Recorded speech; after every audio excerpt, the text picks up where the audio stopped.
राप्ती नदी के किनारे अपनी आन बान और शान समेटे धर्म और संस्कृति की रक्षा करता ये शहर एक ऐतिहासिक धरोहर है।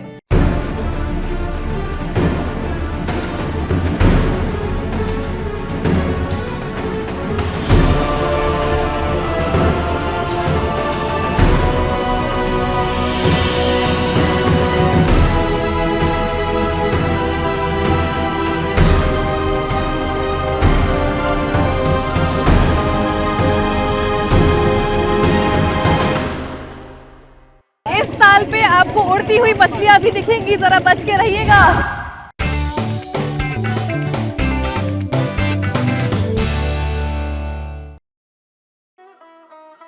आज हम आए हैं गोरखपुर, जानने यहाँ का इतिहास, जाने माने स्थल और मिलने बाबा गोरखनाथ से।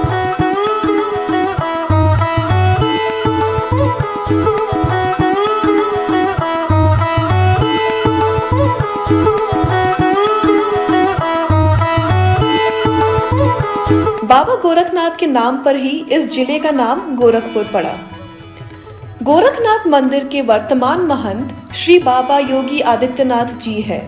बाबा गोरखनाथ यानी भगवान शंकर, इनकी महिमा अपरंपार है। मुगल काल के दौरान मंदिर को कई बार तोड़ा गया था। ऐसा माना जाता है कि मंदिर के वर्तमान ढांचे का निर्माण 19वीं सदी में महंत दिग्विजयनाथ और आवेदनाथ ने करवाया था। मकर संक्रांति के दौरान यहाँ एक महीने के लंबे मेले का आयोजन किया जाता है। इस मेले का नाम है खिचड़ी मेला।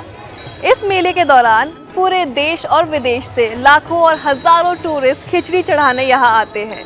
यहाँ की पहली खिचड़ी श्री योगी आदित्यनाथ जी चढ़ाते हैं। यहाँ खिचड़ी ही क्यों चढ़ाई जाती है, इसके पीछे भी एक कहानी है। हिंदू मान्यताओं के हिसाब से श्री गोरखनाथ जी हिमाचल स्थित ज्वाला देवी मंदिर गए थे। यहाँ दर्शन देते हुए देवी ने उनको भोज पे आमंत्रित किया। कई प्रकार के व्यंजन देखकर गुरुजी ने उनको कहा कि वे भिक्षा में मिले दाल चावल ही खाते हैं। ये सुनकर देवी ने उनको भिक्षा में दाल चावल लेकर आने को कहा। इसके बाद गोरखनाथ ने भिक्षाटन करते हुए राप्ती और रोहिणी नदी के पास पहुँचे और यहाँ साधना में लीन हो गए। साधना के समय लोग उनके पात्र में चावल और दाल डालते थे, लेकिन उनका पात्र कभी पूरा नहीं भरता था। तब से गुरु गोरखनाथ को खिचड़ी चढ़ाने की परंपरा है। गोरखनाथ मंदिर का परिसर बहुत बड़ा है। 52 एकड़ में फैले हुए इस मंदिर के भीतर गोरखनाथ की संगमरमर की प्रतिमा, चरण पादुका के अलावा गणेश मंदिर, माँ काली, काल भैरव और शीतला माता का मंदिर भी है।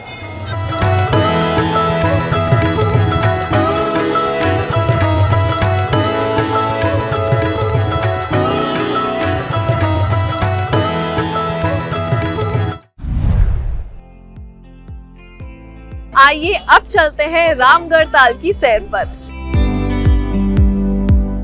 शहर के दक्षिण में बसा 1700 एकड़ क्षेत्र में फैला रामगढ़ ताल गोरखपुर को प्रकृति की एक अनुपम भेंट है। बौद्ध ग्रंथों से पता चलता है कि पुराने समय में गोरखपुर को रामग्राम भी कहा जाता था। गोरखपुर के इसी पुराने नाम पर रामगढ़ ताल का नाम पड़ा है। कहते हैं पुराने समय में राप्ती नदी आज के रामगढ़ ताल से ही होकर गुजरती थी। बाद में राप्ती नदी की दिशा बदली तो उसके अवशेष से रामगढ़ ताल अस्तित्व में आ गया। एक और मान्यता ये भी है कि कई 100 साल पहले यहाँ एक विशाल नगर था जो किसी ऋषि के श्राप में फंस गया। नगर ध्वस्त हो गया और वहाँ ताल बन गया। ये ताल आज पूर्वांचल का मरीन ड्राइव बन चुका है। आप यहाँ वाटर स्पोर्ट्स से लेकर लेजर लाइट शो और बोटिंग को भी एंजॉय कर सकते हैं। इस ताल पे आपको उड़ती हुई मछलियां भी दिखेंगी, जरा बच के रहिएगा। ये झंडा उत्तर प्रदेश का सबसे बड़ा झंडा है। अगर आप कभी गोरखपुर आए तो रामगढ़ ताल जरूर देखें और इस बोट राइड में जरूर घूमें। शाम ढलते ही ताल के किनारे जुटने वाली भीड़ इसकी बढ़ रही लोकप्रियता की निशानी है।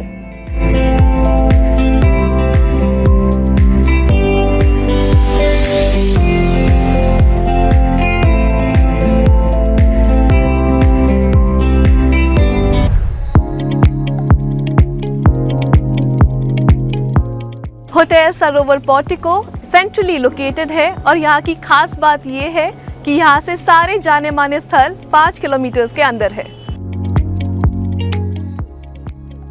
बस स्टैंड और रेलवे स्टेशन से तकरीबन 2 किलोमीटर की दूरी पर स्थित ये होटल गोरखपुर के स्टार होटल्स में से एक है और यहाँ से कहीं पे भी जाना बहुत ही आसान है।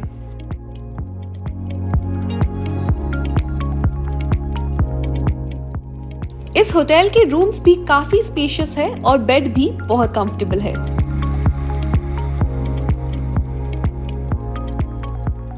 मॉर्निंग ब्रेकफास्ट में बहुत ही ज्यादा वैरायटी है, जिससे अगर आप सवेरे ब्रेकफास्ट कर लेते हैं तो शाम तक की छुट्टी हो जाती है।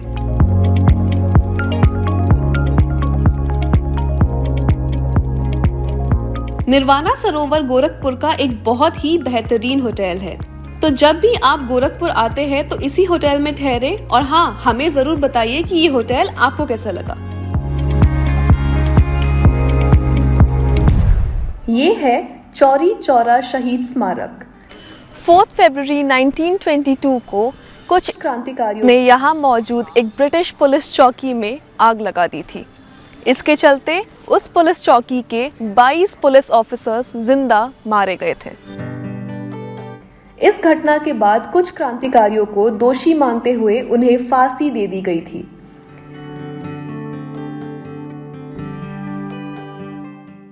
इन शहीदों की याद में ये स्मारक बनाया गया और इसी चलते हर साल यहाँ 4 फरवरी को चौरी चौरा दिवस मनाया जाता है।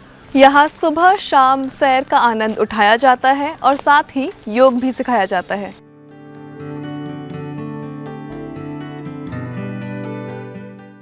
योग से निरोग होता जा रहा है गोरखपुर।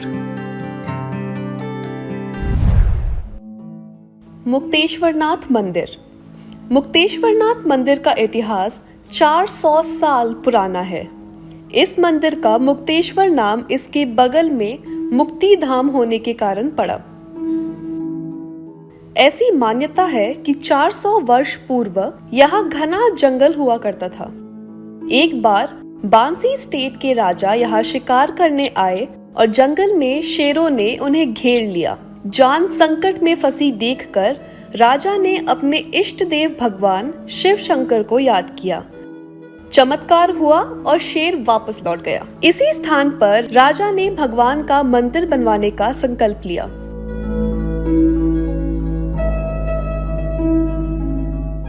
पहले केवल भगवान शिव का मंदिर था। बाद में हुए नव निर्माण के बाद यहाँ शिव परिवार, माँ दुर्गा, हनुमान जी की भी प्रतिमाएं स्थापित की गई। आज भी यहाँ प्राचीन कुआं और पीपल वृक्ष शिव भक्तों के श्रद्धा का केंद्र है। शिवरात्रि में यहाँ संतान प्राप्ति एवं आरोग्यता के लिए शिव भक्तों का जन सैलाब उमड़ता है। आम दिनों में मंदिर में प्रतिदिन सुबह 7 बजे और शाम को 8 बजे आरती होती है।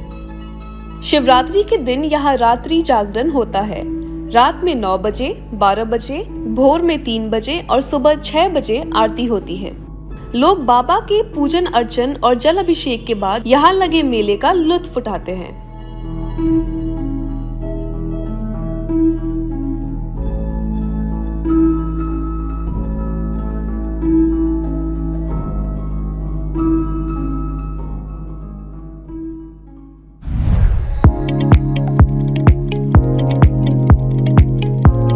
अब हम चलते हैं हिंदू धर्म के प्रचार प्रसार करने में एक अहम भूमिका निभाने वाले वर्ल्ड फेमस गीता प्रेस पे।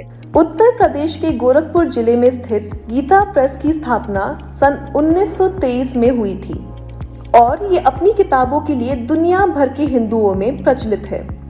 आइए जानते हैं गीता प्रेस के बारे में वो बातें जो इसे खास बनाती है। आज गीता प्रेस को लगभग 100 साल पूरे हो चुके हैं और इन 100 सालों में 50 करोड़ से भी अधिक प्रतियों का प्रकाशन किया जा चुका है। यहाँ से पब्लिश होने वाली भगवत गीता की 8 करोड़ से ज्यादा और रामचरितमानस की 7 करोड़ से ज्यादा कॉपीज बिक चुकी हैं। भारत में घर घर में रामचरितमानस और भगवत गीता पहुँचाने का श्रेय गीता प्रेस को ही जाता है। गीता प्रेस से प्रकाशित किताबों की बिक्री हजारों निजी एवं थोक दुकानों में ही की जाती है। साथ ही 50 से अधिक प्रमुख रेलवे स्टेशन पर लगने वाली बुक स्टॉल्स पर भी ये किताबें उपलब्ध है। यहाँ लगभग 200 कर्मचारी काम करते हैं और ये सरकार या और किसी व्यक्ति या संस्था से किसी तरह का कोई डोनेशन नहीं लेते हैं।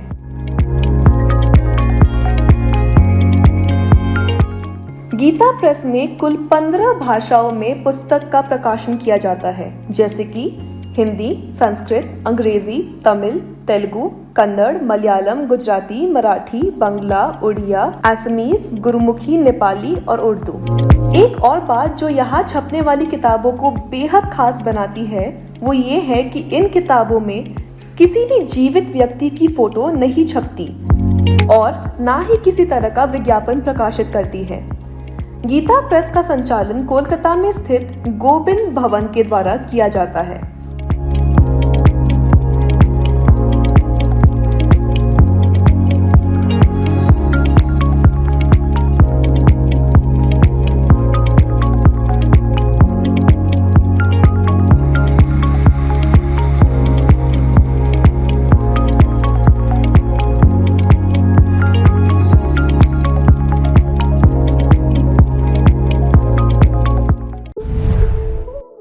मंदिरों की इन्हीं श्रृंखला में आगे बहुत ही प्रसिद्ध मंदिर है विष्णु मंदिर।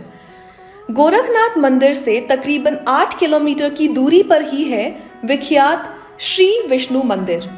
कहते हैं इस मंदिर का इतिहास तकरीबन 600 साल पुराना है। हालांकि समय समय पर इसको नए तरीके से बनाया जाता रहा है।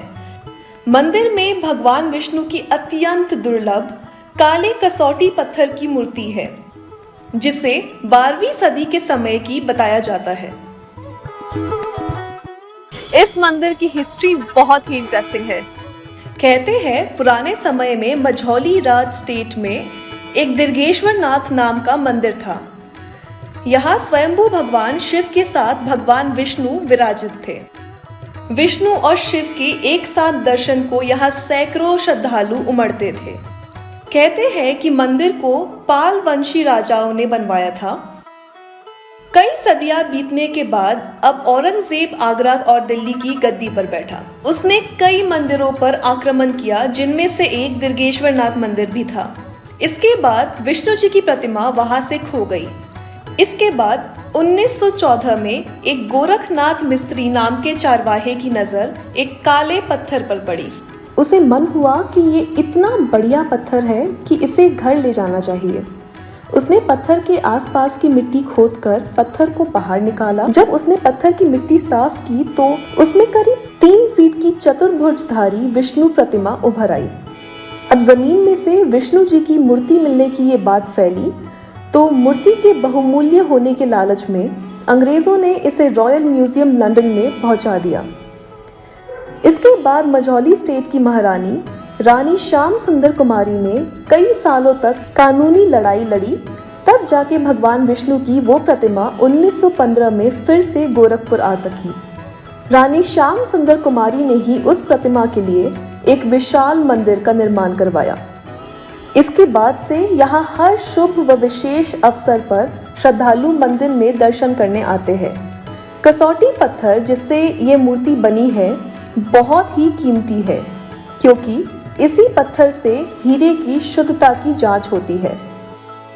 यहाँ हर साल श्री हरि विष्णु महायज्ञ का आयोजन कराया जाता है। साथ ही राम कथा व रामलीला का भव्य आयोजन भी किया जाता है।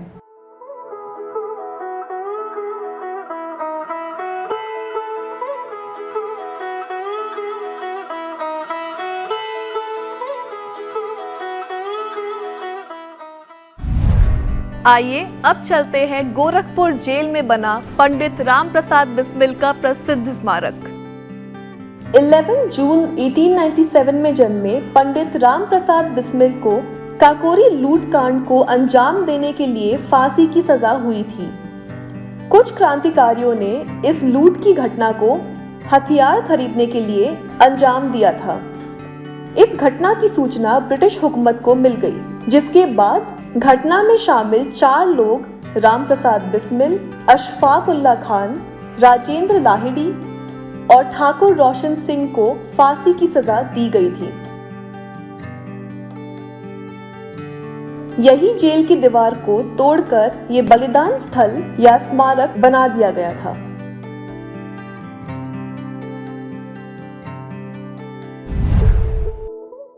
आइए अब चलते हैं भोलेनाथ के एक चमत्कारी रूप के दर्शन करने। शहर से लगभग 19 किलोमीटर दूर बाबा मुंजेश्वर नाथ की नगरी है। मान्यता है कि बाबा मुंजेश्वर नाथ, जो कि शिव जी का ही एक रूप है, उन्होंने अपने ऊपर आज तक छत नहीं लगने दिया। कुछ राजाओं ने छत रखने का प्रयास किया, लेकिन वह रात में अपने आप गिर जाती थी। पुजारी जी बताते हैं, यहाँ वृक्षों पर सैकड़ों की संख्या में सांप रहते हैं। वह अचानक नीचे भी गिरते हैं या फिर वृक्ष से उतरकर सावन के महीने में नीचे भी आते हैं, पर आज तक किसी भी सांप ने श्रद्धालुओं को नुकसान नहीं पहुंचाया।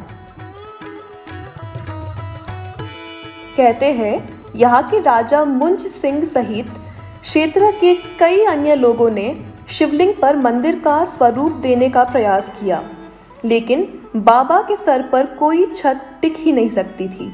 हर बार ऐसा करने पर मंदिर का ढांचा पूरी तरह से ध्वस्त हो जाता। यहाँ हर सोमवार और शनिवार को श्रद्धालुओं की भीड़ लगती है, लेकिन सावन के महीने में और महाशिवरात्रि को सबसे ज्यादा लोग यहाँ आते हैं। राजा मुंज द्वारा स्थापित होने के कारण ही इस मंदिर को मुंजेश्वर नाथ के नाम से जाना जाता है। इस मंदिर के बनने की कहानी भी बहुत इंटरेस्टिंग है। कहते हैं एक बार एक मजदूर का फावड़ा मिट्टी में गड़े एक पत्थर से टकराया और पत्थर का ऊपरी हिस्सा फावड़े की वार से टूट गया।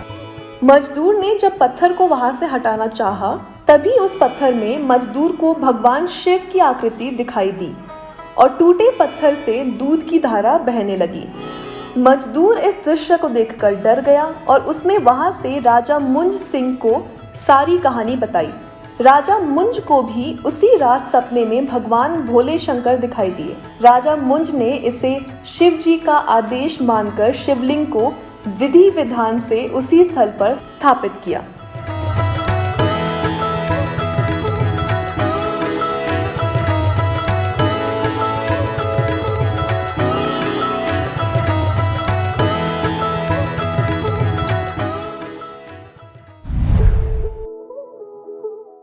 आइए अब चलते हैं तरकुलहा देवी के दर्शन करने। ऐसा माना जाता है कि इनको शहीद बंधु सिंह अंग्रेजों के सर भेंट पर चढ़ाया करते थे। तरकुलहा देवी मंदिर गोरखपुर से 20 किलोमीटर की दूरी पर है। ये हिंदू भक्तों के लिए एक प्रमुख धार्मिक स्थल है। यहाँ की खासियत यहाँ मिलने वाला मटन बाटी का प्रसाद है। हाँ, चौंकिए मत, ये देश का इकलौता ऐसा मंदिर है जहाँ प्रसाद के रूप में मटन और बाटी दिया जाता है। कहते हैं बंधु सिंह ने अंग्रेजों के सिर चढ़ा के जो बलि की परंपरा शुरू की थी, वो आज भी यहाँ चालू है। अब यहाँ पर बकरे की बलि चढ़ाई जाती है। उसके बाद बकरे के मांस को मिट्टी के बर्तन में पकाकर प्रसाद के रूप में बांटा जाता है और साथ में बाटी भी दी जाती है। यहाँ पर मन्नत पूरी होने पर घंटी बांधने का भी रिवाज है, इसीलिए आपको यहाँ पूरे मंदिर परिसर में जगह जगह घंटियां बंदी दिख रही होंगी। यहाँ पर सोमवार और शुक्रवार के दिन काफी भीड़ रहती है। आप गोरखपुर आए तो इस मंदिर के दर्शन जरूर करें।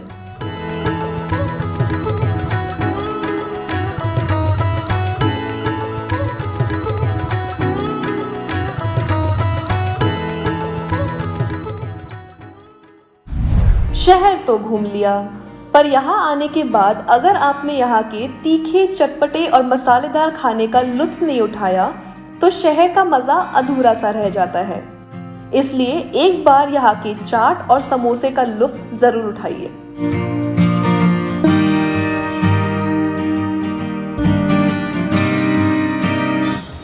ये समोसा इतना अच्छा है, आप एक खा के तो रुक ही नहीं पाएंगे।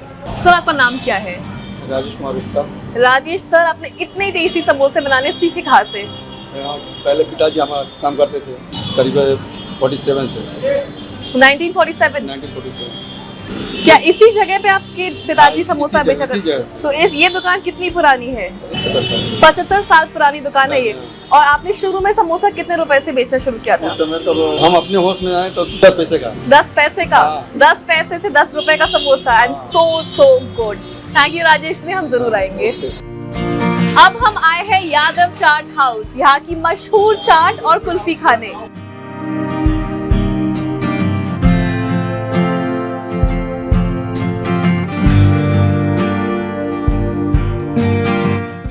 इसमें समोसा, खस्ता, दही बल्ला, पानी पूरी, प्याज, छोले, पता नहीं कितनी सारी चीजें हैं। आइए देखते हैं ये टेस्ट कैसा करता है।